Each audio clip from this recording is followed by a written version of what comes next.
പശുത്തൊട്ടിൽ പോലെ ആദ്യം നമ്മുടെ ജീവിതം കാണപ്പെടണം. ആ വൃത്തിയുള്ള വിശുദ്ധിയുള്ള ഒരു ഹൃദയമായി നമ്മുടെ ജീവിതം മാറ്റപ്പെടുമ്പോൾ നമ്മുടെ ക്രിസ്തുവിനെ നമുക്ക് കാണുവാൻ കഴിയും. അതാ തന്റെ പരസ്യ ശുശ്രൂഷ വേളയിൽ, തന്റെ ആത്മീയ പ്രഭാഷണത്തിൽ അതേ കർത്താവായ യേശു ക്രിസ്തു ഓർപ്പിക്കുന്നത് മത്തായി സുവിശേഷം 5-ാം അധ്യായത്തിലേക്ക് വരുമ്പോൾ ഹൃദയ ശുദ്ധിയുള്ളവർ ഭാഗ്യവാന്മാർ എന്നതാണ്. അവർ ദൈവത്തെ കാണും എന്നൊക്കെ വായിക്കുകയാണ്. നമ്മുടെ ജീവിതത്തിൽ, നമ്മുടെ ഹൃദയത്തിൽ ദൈവം വസിക്കണമെങ്കിൽ നമ്മുടെ ഹൃദയം ഒന്നാമത് ശുദ്ധിയുള്ളതായി ശുദ്ധീകരണം പ്രാപിക്കണം. നമ്മുടെ ഹൃദയം ശുദ്ധീകരണം പ്രാപിക്കണമെങ്കിൽ ദിനംതോറും നമ്മുടെ ജീവിതത്തെ ദൈവസന്നിധിയിൽ താഴ്ത്തി ഓരോ നിമിഷവും ദൈവ കരങ്ങളിലേക്ക് നമ്മെ സമർപ്പിച്ച് കടന്നു പോകുമ്പോൾ ക്രിസ്തു നമ്മിൽ ഉരുവായി കടന്നു വരികയാണ്. അതേ ക്രിസ്തു നമ്മിൽ ജനിക്കുന്നതായി കാണപ്പെടുന്നു. ആകയാൽ ഇന്ന് പകൽക്കാലവും അപ്രകാരം ഒരു അനുഭവം ഓരോ ദൈവമൈതന്റെ ജീവിതത്തിലും കാണപ്പെടട്ടെ. ഞാൻ വേഗത്തിൽ കടന്നു പോകുന്നു. ആ ക്രിസ്തു നമ്മിൽ വളരണമെങ്കിൽ ക്രിസ്തു നമ്മിൽ ജനിക്കണം. ക്രിസ്തു നമ്മിൽ ജനിക്കുക എന്ന് പറയുമ്പോൾ കൊട്ടാര സമമായ ജീവിതത്തെ വെറുത്ത, ലോക മഹിമകളെ, ലോക സന്തോഷങ്ങളെ വെറുത്ത നാം നമ്മുടെ ജീവിതത്തെ ദൈവമുമ്പാകെ താഴ്ത്തി ഹൃദയത്തിൽ ശുദ്ധീകരണം പ്രാപിച്ചുകൊണ്ട്, വിശുദ്ധീകരണം പ്രാപിച്ച് നാം നമ്മുടെ ക്രിസ്തുവിനെ സ്വീകരിക്കുമ്പോൾ, ക്രിസ്തുവിനോട് ചേരുമ്പോൾ കർത്താവിന്റെ സാന്നിധ്യം നമ്മുടെ നടുവിൽ ഉണ്ടാകും. അതേ നമ്മുടെ ഹൃദയം ശുദ്ധീകരണത്തോടെ കാണപ്പെടുന്നുവെങ്കിൽ നമ്മുടെ കർത്താവിന്റെ മുഖത്തെ ദർശിച്ചുകൊണ്ട്, നമ്മുടെ കർത്താവിനെ കണ്ടുകൊണ്ട്, ക്രിസ്തുവിന്റെ സാന്നിധ്യം അനുഭവിച്ചുകൊണ്ട് നമ്മുടെ ജീവിതത്തെ മുമ്പോട്ട് കൊണ്ടുപോകുവാൻ കഴിയുക. അടുത്ത ഭാഗത്തേക്ക് നാം കടന്നു വരുമ്പോൾ യോഹന്നാൻ അവിടെ വെളിപ്പെടുത്തുന്നു, ആ ക്രിസ്തു എന്നിൽ വളരണം. ക്രിസ്തു എന്നിൽ ജനിക്കുക മാത്രമല്ല, ക്രിസ്തു എന്നിൽ വളരണം. ക്രിസ്തു നമ്മിൽ വളരുക എന്ന് പറയുമ്പോൾ ക്രിസ്തു നമ്മിൽ എങ്ങനെയാണ് വളരുന്നത്?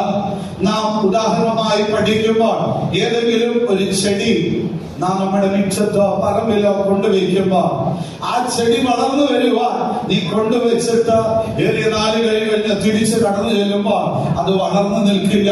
ചിലപ്പോൾ നിങ്ങൾ ചെന്ന് നോക്കുമ്പോൾ അതിന്റെ ഇലകൾ കരിഞ്ഞ് കൊഴിഞ്ഞ് അതിന്റെ തണ്ടുകൾ വാടി അത് തലകീഴായി കുഞ്ഞിഞ്ഞു കിടക്കുന്നതായി കാണുവാൻ കാരണം അത് വെച്ച സന്ദർഭം മുതൽ നീ അതിന് കൊടുക്കേണ്ടതായ പരിചരണങ്ങളെ കൊടുത്തിട്ടില്ല. അതിന് കൊടുക്കേണ്ടതായ ആഹാരങ്ങൾ, അതിന് കൊടുക്കേണ്ടതായ അനുഭവങ്ങളെ അതിന് യഥാസമയം നൽകാത്തത് കൊണ്ട് നീ ഫലത്തിനായി ചെല്ലുമ്പോൾ അത് ഉണങ്ങി വരണ്ടു നിൽക്കുകയാണ്. അതേ നമ്മുടെ ജീവിതത്തിൽ, അതായത് ഞാൻ പ്രാരംഭത്തിൽ ഓർപ്പിച്ചതുപോലെ ഹൃദയംഗമായി കർത്താവിനെ സ്നേഹിക്കുന്ന ഒരു ദൈവപൈതലിന്റെ സ്വഭാവ ഗുണങ്ങളിൽ ഒന്നാണ് ക്രിസ്തു അവനിൽ വളരുക എന്നത്. ആകയാൽ ക്രിസ്തു നമ്മിൽ വളരുമ്പോൾ, ആ ക്രിസ്തു നമ്മിൽ വളരണമെങ്കിൽ നമ്മുടെ ജീവിതത്തിൽ കാണപ്പെടേണ്ട അനുഭവം യേശു ക്രിസ്തുവിന്റെ ആ മാതൃക അല്ലെങ്കിൽ അനുഭവത്തെ തന്നെ നമുക്ക് കാണുവാൻ കഴിയുകയാണ്. ലൂക്കോസിന്റെ സുവിശേഷം 2-ാം അധ്യായം അതിന്റെ 40-ാം വാക്യത്തിലേക്ക് നാം കടന്നു പോകുമ്പോൾ ക്രിസ്തു എപ്രകാരം വളരുന്നതായി കാണുവാൻ കഴിയും. വായിച്ച് ലൂക്കോസിന്റെ സുവിശേഷം 2:40 വാക്യം.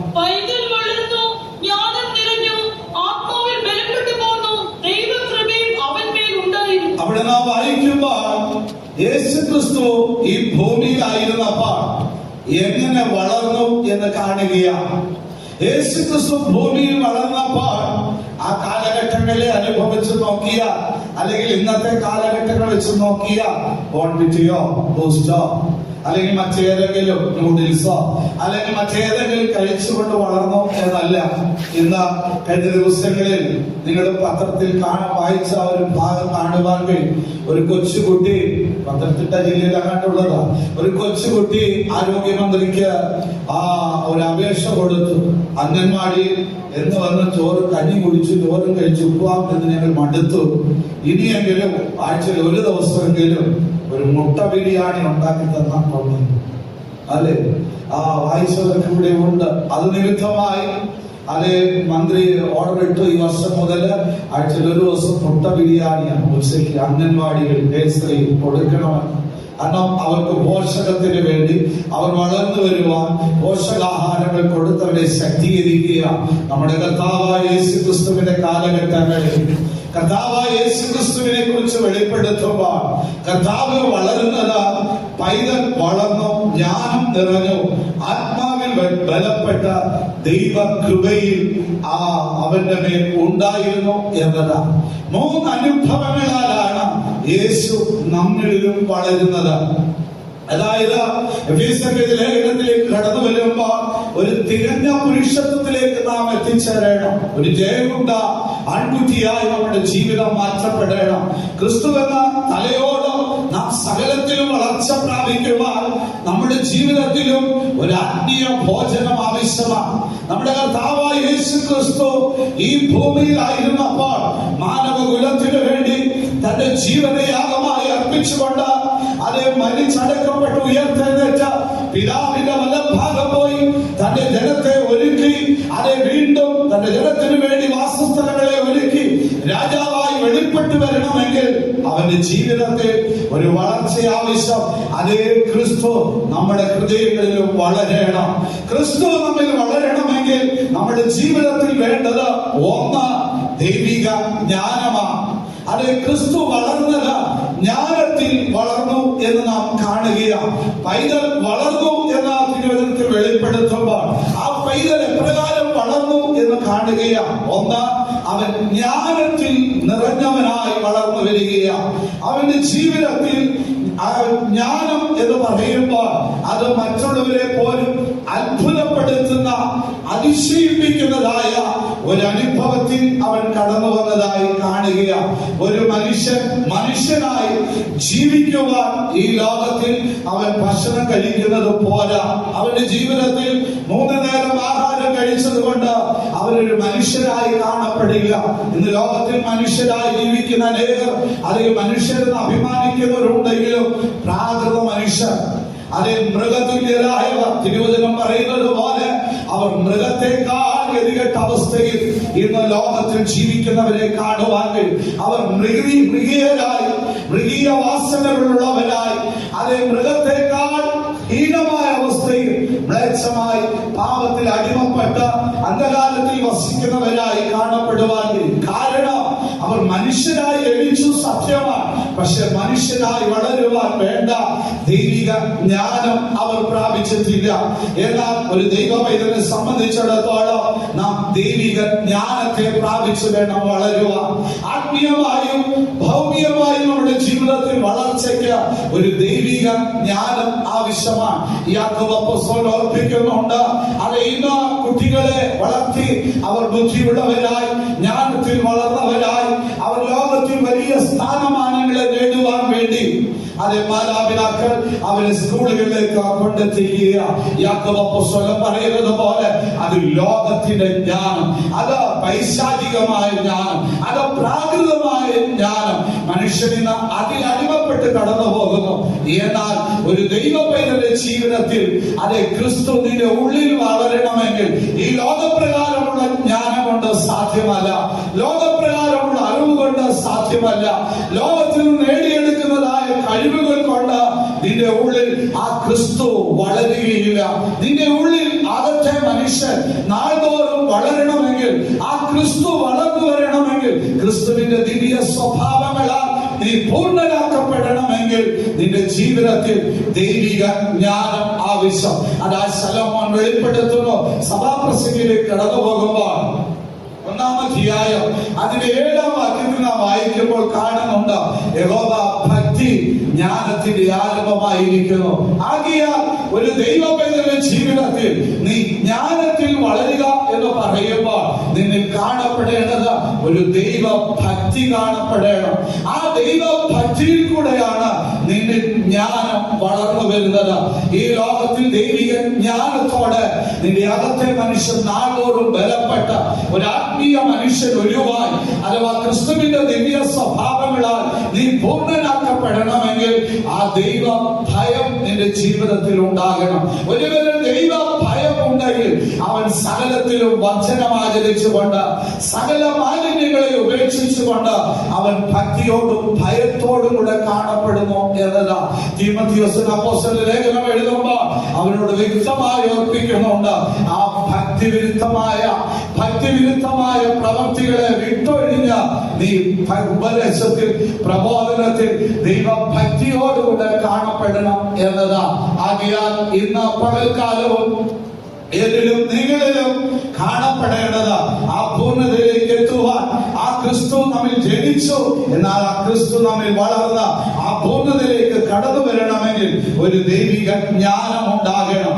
എപ്രകാരം അത് തിരിച്ചറിയുവാൻ കഴിയുന്നു? ഒരുപക്ഷെ നാം പറയും, എന്നിൽ ക്രിസ്തു വളർന്നുകൊണ്ടേയിരിക്കുന്നു, എന്നിൽ ക്രിസ്തു നാൾക്കുനാൾ വളർന്നുകൊണ്ടേയിരിക്കുന്നു, ക്രിസ്തുവിന്റെ സ്വഭാവങ്ങളാൽ ഞാൻ വളർന്നുകൊണ്ടേയിരിക്കുന്നു, എന്റെ പ്രാകൃതവും പൈശാചികമായ സ്വഭാവങ്ങൾ നീക്കപ്പെട്ട ഞാൻ ക്രിസ്തുവിൽ വളർന്നുകൊണ്ടേയിരിക്കുന്നു എന്ന് ഒരുപക്ഷെ നമുക്ക് പറയുവാൻ കഴിഞ്ഞേക്കാം. അതാ തിരുവചനത്തിൽ നാം പഠിക്കുമ്പോൾ യാക്കോബിന്റെ ലേഖനം 3-ാം അധ്യായം അതിന്റെ 13 മുതൽ 18 വരെയുള്ള വേദഭാഗങ്ങളെ നാം പഠിക്കുമ്പോൾ കാണുന്നുണ്ട് എന്താണ് ജ്ഞാനത്തിന്റെ ലക്ഷണം എന്ന് കാണുകയാണ്. ജ്ഞാന ലക്ഷണമായ അനുഭവത്തെ, സ്വഭാവത്തെ അവിടെ വെളിപ്പെടുത്തുകയാണ്.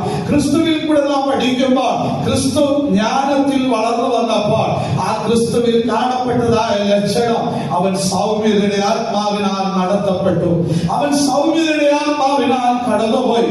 അവന്റെ ജീവിതത്തിൽ അവൻ സൗമ്യനായി മാറ്റപ്പെടുകയാണ്. നമ്മുടെ ക്രിസ്ത്യ ജീവിത യാത്രയിൽ നാം ആത്മീയമായി പരിശുദ്ധാത്മാവിനാൽ പൂർണ്ണമാക്കപ്പെട്ട ക്രിസ്തുവിന്റെ സഭയായി, അല്ലെങ്കിൽ അകത്തെ മനുഷ്യനായി ക്രിസ്തു ജീവൻ വളർന്ന ജീവനിലേക്ക് കടന്നു പോകണമെങ്കിൽ നമ്മുടെ ജീവിതത്തിലും ആ ദിവ്യ സ്വഭാവം കടന്നു വന്ന് എന്ന് വെച്ചാൽ സൗമ്യതയുടെ ആത്മാവായ ജ്ഞാന ലക്ഷണം നമ്മുടെ ഉള്ളത്തിൽ വെളിപ്പെടണം.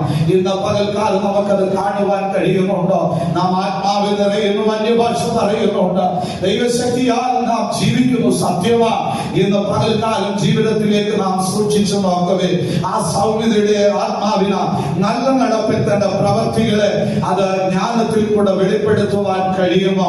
ക്രിസ്തുവിന്റെ ജീവിതത്തെ നാം പഠിക്കുമ്പോൾ ലൂക്കോസിന്റെ സുവിശേഷം 2-ാം അധ്യായം അതിന്റെ 47-ാം വാക്യത്തിലേക്ക് കടന്നു വരുമ്പോൾ അവന്റെ വിവേകത്തില്, അതെ അവന്റെ ജീവിതത്തിൽ കടന്നു വന്ന ജ്ഞാനത്തിൽ കൂടെയുള്ളതായ വാക്കുകൾ നിമിത്തമായി ജനം അതിശയിക്കപ്പെടുകയാണ്. വായിച്ച് ലൂക്കോസിന്റെ സുവിശേഷം 2:47 വാക്യം. അവന്റെ വാക്ക് കേട്ടവർക്ക് എല്ലാവർക്കും അവന്റെ വിവേകത്തിലും ഉത്തരങ്ങളിലും വിസ്മയം തോന്നി. അവന്റെ ജീവിതത്തിൽ കാണപ്പെട്ട ആ വിവേകത്തിൽ, ആ ജ്ഞാനത്തിൽ അത് അവർക്ക് വിസ്മയം, അതിശയം തോന്നി എന്നതാണ്. ഇന്ന് പകൽക്കാലം എന്നെയും നിങ്ങളെയും കാണുന്നവരുടെ ജീവിതത്തിലും ആ അതിശയം വെളിപ്പെടണം. ദൈവസന്നിധിയിൽ ഇന്ന് പകൽക്കാലം ഞാൻ തിരുവചനത്തിന് മുൻപാകെ സമർപ്പിക്കുകയാണ്. നമ്മുടെ ജീവിതത്തിൽ പലപ്പോഴും ആ ദൈവിക ജ്ഞാനത്താൽ വളർന്നു വരുന്ന സ്ഥാനത്ത് പലപ്പോഴും നമ്മുടെ ഹൃദയത്തിൽ കൈപ്പുള്ള വേരുകൾ, ഈർഷ, ശാഠ്യം ഇവ നമ്മുടെ ഉള്ളത്തിൽ നിന്ന് പുറപ്പെട്ടു വരുന്നതായി കാണപ്പെടും. കാരണം നാം ജ്ഞാനത്തിൽ വളരാത്തത് കൊണ്ട്. ആ ക്രിസ്തുവിന്റെ സന്നിധിയിൽ ദൈവിക ജ്ഞാനത്തിൽ നാം വളർന്നു വരണം. ഉദാഹരണമായി നാം പഠിക്കുമ്പോൾ ശലോമോനെ കുറിച്ച് നമുക്ക് വീണ്ടും കാണുവാൻ കഴിയും. തന്റെ ജീവിതത്തിൽ അവൻ രാജാവായി തീരുമ്പോൾ അവൻ ദൈവത്തോട് ചോദിച്ച ചോദ്യം ഒരേ ഒരു അപേക്ഷയാണ്. അവൻ പണം ചോദിച്ചില്ല, ലോകത്തിൽ സമ്പത്തോ അല്ലെങ്കിൽ വീടോ അല്ലെങ്കിൽ ആടുമാടുകൾ ഇതൊന്നും അവൻ ചോദിച്ചില്ല. അവൻ ചോദിച്ചത്, കർത്താവേ, ഈ ജനത്തെ നടത്തുവാനുള്ള ഒരു ദൈവിക ജ്ഞാനം എനിക്ക് ദൈവം തരണം. നിശ്ചയമായി ആ ജ്ഞാനം ദൈവം ശലോമോന് കൊടുത്തു. പക്ഷെ അവൻ ആ ജ്ഞാനത്തിൽ വളർന്നു, ആ ജ്ഞാനത്തോടെ ജനത്തെ നടത്തി.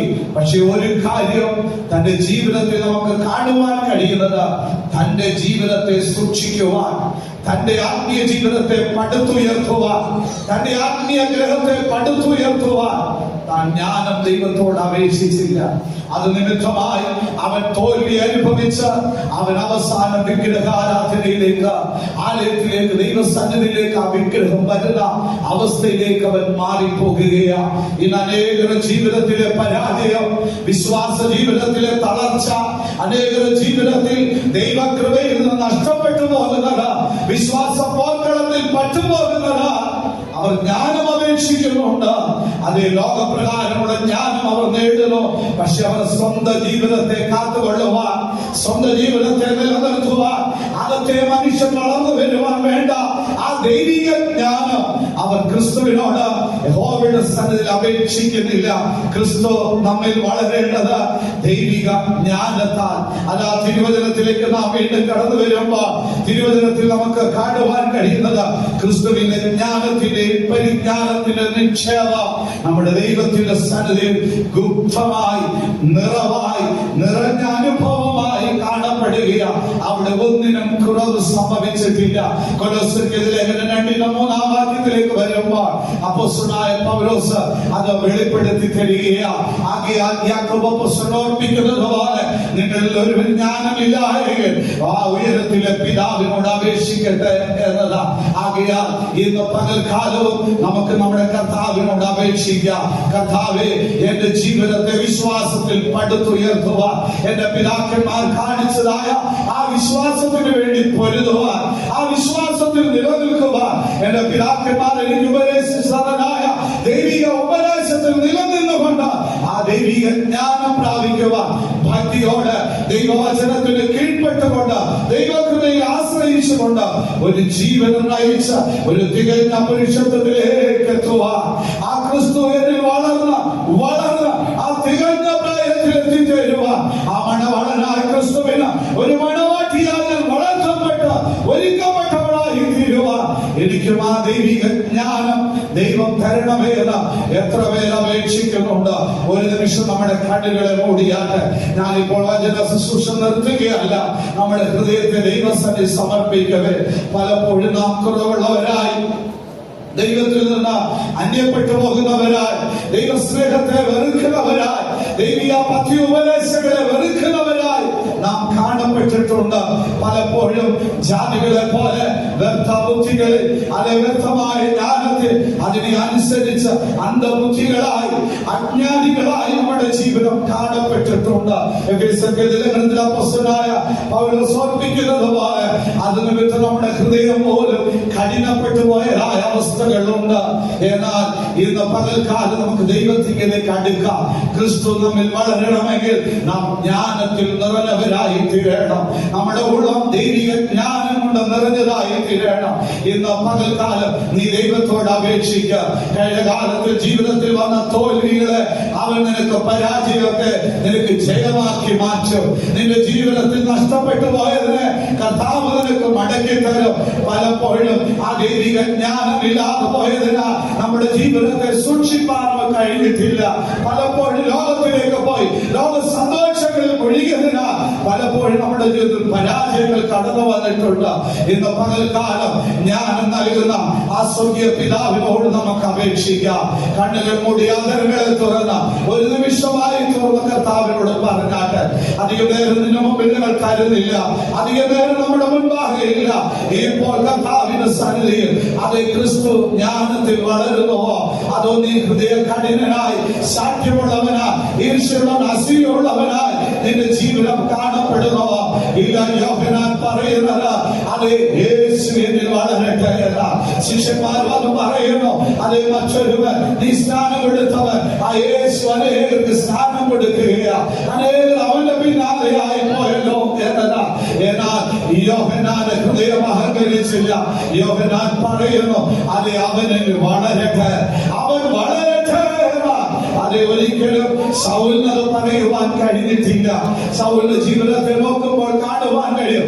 സൗൽ അതേ യുദ്ധം ചെയ്തു, ആയിരങ്ങളെ കൊന്നപ്പോൾ ദാവീദ് 10,000 കൊന്നു. ഇസ്രായേലിലെ സ്ത്രീകൾ അത് നോക്കി പ്രതിവാദമായി ഗാനം ചൊല്ലുകയാണ്. അത് കേൾക്കുമ്പോൾ സൗലിന്റെ ഹൃദയം പിടയ്ക്കുകയാണ്. അസൂയ നിമിത്തമായി ദാവീദിന് വിരോധമായി തിരിയുകയാണ്. ഇന്ന് പകൽക്കാലം നാം പലപ്പോഴും ആ സൗലിനെ പോലെ മാറിയിട്ടുണ്ട്. അതേ ദൈവിക ജ്ഞാനത്തിൽ വളരുന്ന സ്ഥാനത്ത് മറ്റുള്ളവരെ നന്മ കാണുമ്പോൾ, മറ്റുള്ളവരുടെ സന്തോഷം കാണുമ്പോൾ, മറ്റുള്ളവരുടെ വിടുതൽ കാണുമ്പോൾ പലപ്പോഴും നമ്മുടെ ഹൃദയം കഠിനപ്പെട്ടു പോയിട്ടുണ്ട്. ദൈവത്തിന് വിരോധമായി പലപ്പോഴും ജ്ഞാനമില്ലാതെ അജ്ഞാനികളായി സംസാരിച്ചു പോയിട്ടുണ്ട്. ഇന്ന് പകൽക്കാലം ദൈവത്തോട് അടുത്തുക. ഇത് ഒരു അല്പനിമിഷം നിങ്ങളുടെ കണ്ണുകൾ മൂട് കർത്താവിന്റെ സന്നിധിയിൽ സമർപ്പിക്കുക. എന്നിലും ആ ക്രിസ്തു ജനിച്ചാൽ പോരാ, എന്നിലും ആ ക്രിസ്തു വളരുക, ആ ക്രിസ്തുവിന്റെ ദിവ്യ സ്വഭാവം വളരുവാൻ തക്കവണ്ണം ആ ജ്ഞാനത്താൽ, ആ ദൈവിക ജ്ഞാനത്താൽ എന്നെ നിറയ്ക്കണമെന്ന് ദൈവത്തോട് അപേക്ഷിക്കുക. പ്രവേശിച്ചാൽ ക്രിസ്തുവിന്റെ പക്കൽ സകല നന്മയുടെ ഉറവിടമായ കർത്താവിന്റെ പക്കൽ സകലതും സമൃദ്ധിയായിട്ടുണ്ട്.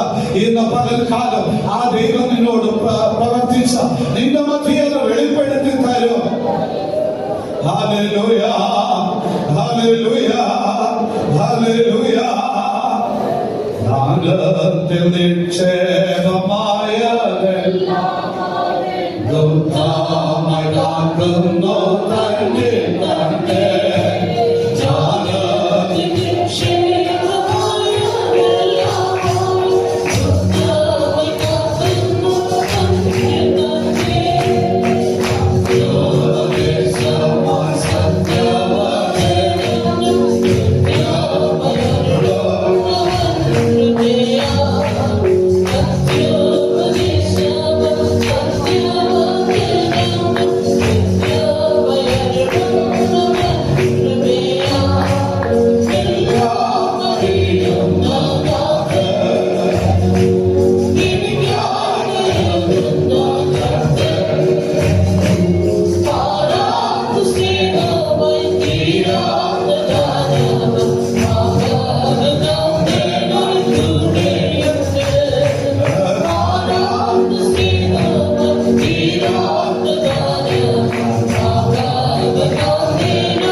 ക്രിസ്തു നമ്മിൽ ജനിച്ച് അതേ ക്രിസ്തു നമ്മിൽ വളരുവാൻ ദൈവിക ജ്ഞാനത്താൽ നാം നിറയപ്പെട്ടവരായിരിക്കും. ദൈവിക ജ്ഞാനം നമ്മുടെ കർത്താവിൽ പ്രാപിക്കണം. തിരുവചനങ്ങളാലും പഥ്യോപദേശങ്ങളാലും സ്വർഗീയ ആലോചനകളാൽ ദൈവിക ജ്ഞാനത്തെ നമ്മുടെ കർത്താവ് തരികയാണ്. തിരുവചന സത്യങ്ങളെ വായിക്കുമ്പോഴും ആ ദൈവിക ജ്ഞാനം നമ്മുടെ ഉള്ളത്തിൽ വർദ്ധിക്കുന്നു. അടുത്ത ഭാഗത്തേക്ക് നാം കടന്നു പോകുമ്പോൾ കർത്താവായ യേശു ക്രിസ്തുവിന്റെ വളർച്ചയ്ക്ക് പ്രധാനം അവൻ ജ്ഞാനം നിറഞ്ഞവനായിട്ടും, രണ്ട് അവൻ ആത്മാവിൽ വളർന്നു എന്നതാണ്. നമ്മുടെ അകത്തെ മനുഷ്യൻ, നമ്മുടെ ക്രിസ്തു നമ്മിൽ വളരേണ്ടതാണ്. ആത്മാവിൽ വളർച്ച പ്രാപിക്കണം. പരിശുദ്ധാത്മാവിന്റെ ശക്തിയാണ് ആ ക്രിസ്തുവിനെ പറ്റി നാം പഠിക്കുമ്പോൾ ആത്മാവിൽ അവൻ ബലപ്പെട്ടു എന്നതാ. ഒരു ദൈവമൈതന്റെ ഈ ഭൂമിയിലെ ക്രിസ്ത്യൻ ജീവിതയാത്രയിൽ അത് നമുക്കും വേണ്ട ബലം ആത്മാവിനാൽ നമ്മുടെ കർത്താവ് തരികയാണ്. അത് നമ്മുടെ ഉള്ളത്തിൽ അകത്തെ മനുഷ്യൻ നാൾക്കുനാൾ ബലപ്പെടണം എന്ന് വെച്ചാൽ വിശ്വാസത്തിൽ വർദ്ധിച്ചു വരണം. വിശ്വാസത്തിൽ ക്ഷീണിതരായി പോകുകയല്ല. ആ പരിശുദ്ധാത്മാവിന്റെ അഭിഷേകം പ്രാപിച്ച നാളിൽ അതിൽ സന്തോഷത്തോടെ നാം നിറയപ്പെട്ടു. അതിൽ നാം ക്ഷീണിച്ചു പോകുന്നവരായിട്ടല്ല. നമ്മുടെ ജീവിതത്തിൽ നാം ആത്മാവിൽ വളർച്ച പ്രാപിക്കണം. ക്രിസ്തുവിനെ പറ്റി നാം പഠിക്കുമ്പോൾ കർത്താവായ യേശു ക്രിസ്തു ആത്മാവിലും ബലപ്പെട്ടുകൊണ്ടേയിരുന്നു. ആ പരിശുദ്ധാത്മാവിന്റെ ശക്തി തന്റെ ഉള്ളിൽ ധൈര്യം നൽകി ബലപ്പെടുത്തിക്കൊണ്ടേയിരുന്നു.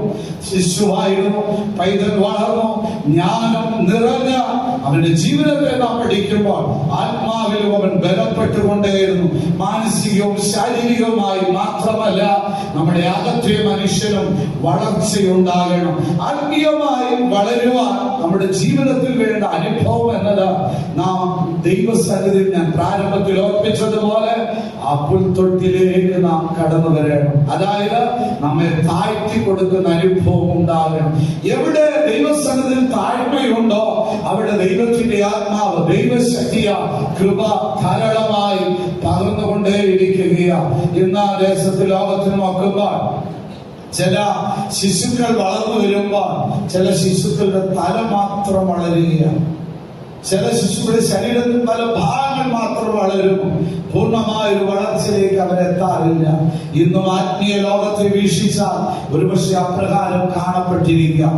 പലപ്പോഴും പല അനുഭവത്തെ നാം വീക്ഷിക്കുമ്പോൾ ഭൗമികമായ നന്മകളൊക്കെ ദൈവം ധാരാളമായി തരുന്നു. ഭൗമികമായ സന്തോഷങ്ങളൊക്കെ ധാരാളമായി തരുന്നു.